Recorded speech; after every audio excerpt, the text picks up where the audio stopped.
You're born as an egg. 3 days later, you become a larva. By day 9, your cell is sealed, and you transform into a pupa. Then finally, on day 21, you become a fully formed worker honeybee. You chew your way out of the cell and step into the hive. You start working instantly. Your first job is to clean out the bodies. Today, you find a larva that didn't survive pupation. Its body is soft and curled, half sunken into the wax. You pull it free, grip it tight, and walk toward the entrance. Other bees pass by, brushing your sides, but none of them stop. This isn't their job. At the edge of the hive, you take off. You carry the body far enough that its scent won't drift back, then drop it onto the ground and turn around. You do this to reduce the risk of disease near the colony. There's another body waiting when you return, an adult, already dried out. You drag it across the comb, wings scraping the wax behind you. The path is narrow, but you don't slow down. You step over spilled pollen, dodge bees carrying nectar, and force your way to the edge again. Some of the dead are deeper inside. You climb through the brood chamber and spot one half-sealed into its cell. You tear the wax cap open and pull it out. The head is malformed, the legs never hardened. You carry it out the same way. Sometimes they fall while you're carrying them. Sometimes the wings tear off when you try to pull them loose. Sometimes the smell spreads before you get there. But you don't stop. You check cell after cell, move anything that shouldn't be there, and keep walking. Your glands are developing, and when they're ready, your role will change. But for now, you remove the dead.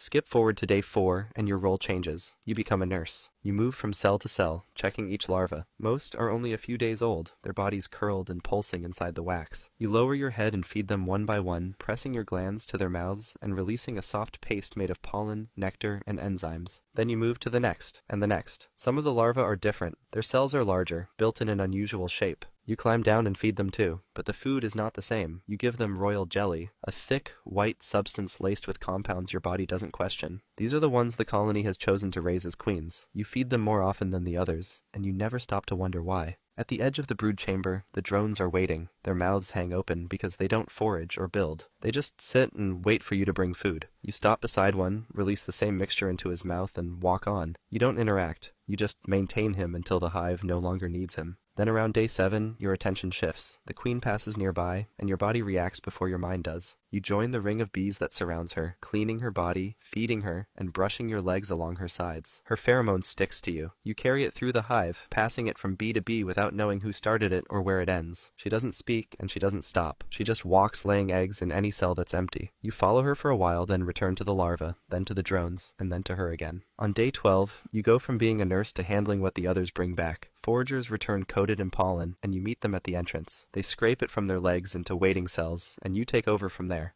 You pack it down with your head, mixing it with droplets of honey to keep it from spoiling. Over time, the mixture darkens. That's how you know it's ready to feed the next generation. Further inside, honey fills the open combs. Your job is to reduce the water content. You line up beside the others and fan your wings, evaporating moisture